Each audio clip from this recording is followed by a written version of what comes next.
Hello everyone, সবাইকে শুভ সকাল।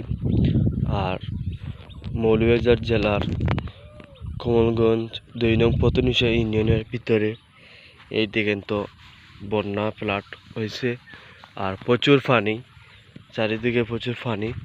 আর যারা আউশ ক্ষেত করছে এরার অনেকের ক্ষেত বর্তমানে নাই, পানির তলে আছে।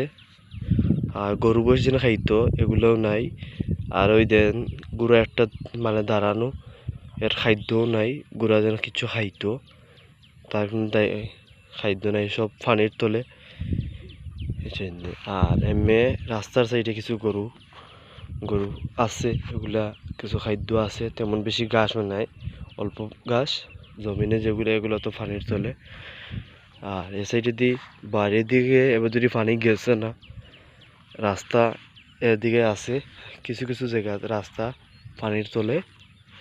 আর এটা হলো আমাদের জগন্নাথপুর ২ নং পতনিশা ইউনিয়ন। এই পানি এদিকে ঢুকছে আর কি।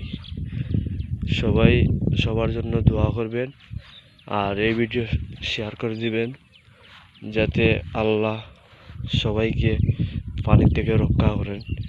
আর আমিন। সবাই সুস্থ থাকেন, ভালো থাকেন। ওকে, আসসালামু আলাইকুম।